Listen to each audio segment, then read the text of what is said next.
Right, ఇక వివరాలు చూద్దాం. విజయవాడ బస్ స్టాండ్ లో అగ్ని ప్రమాదం జరిగింది. ఏసీ షార్ట్ సర్క్యూట్ కారణంగా మంటలు ఒక్కసారిగా ఎగసిపడ్డాయి. డిపార్చర్ బ్లాక్ లో ఉన్న 48, 49, 50 ప్లాట్ఫామ్ల మీద ఈ ప్రమాదం చోటు చేసుకుంది.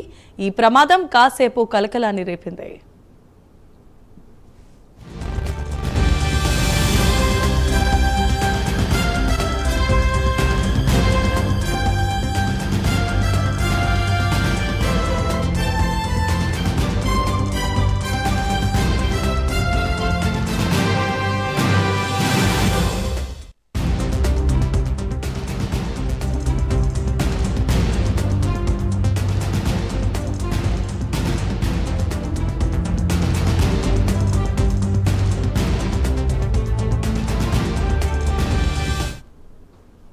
రైట్, ఇక విజువల్స్ చూస్తున్నాం. విజయవాడ బస్టాండ్ లో ఈ అగ్ని ప్రమాదం సంభవించింది.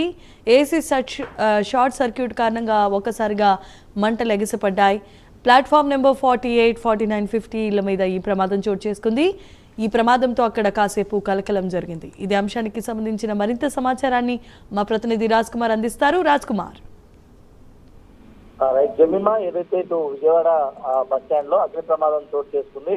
అటు ఇప్పటికే వేసవి సెలవులు కావడంతో ప్రయాణికులు అందరూ కూడా అటు బస్ స్టాండ్ లో పెద్ద ఎత్తున రద్దీ కావడంతో ఒక్కసారిగా కూడా ఇటు మంటలు చెలరేగడంతో ప్రయాణికులు కొంత భయాందోళనకు గురైన పరిస్థితి కనపడుతుంది. డిపార్చర్ బ్లాక్ 50, అదేవిధంగా 47, 49, 48 వీటికి సంబంధించినటువంటి ప్లాట్ఫామ్స్ మీద అగ్ని ప్రమాదం చోటు చేసుకున్నట్లు కూడా తెలుస్తుంది.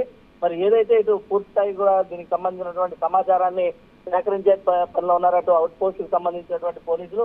పూర్తిగా కూడా అట ఏపీ నుంచి ఒకసారి కూడా కొంత మంటలు చెలరేగినట్లు కూడా ప్రాథమికంగా అక్కడ గుర్తించారు. మరి ఇప్పటికే మంటలు ఆర్పేందుకు అటు ఫైర్ సిబ్బందితో పాటు ఫైరింగ్ నేరుగా బ్లాక్స్ వద్దకు తీసుకొచ్చేటువంటి ప్రయత్నం చేశారు. అటు దట్టమైనటువంటి పొగ అలుముకోవడంతో ప్రజలందరూ కూడా కాస్త ఊపిరి పీల్చుకోవడానికి కూడా అక్కడ ఇబ్బంది పడినట్లు కూడా తెలుస్తుంది. మరి ఇంత పూర్తి సమాచారం కూడా తెలియాల్సినటువంటి అవసరం ఉంది. ప్రస్తుతం మంటలు అయితే మాత్రం అదుపులోకి వచ్చినట్లు కూడా తెలుస్తూ ఉన్నారు.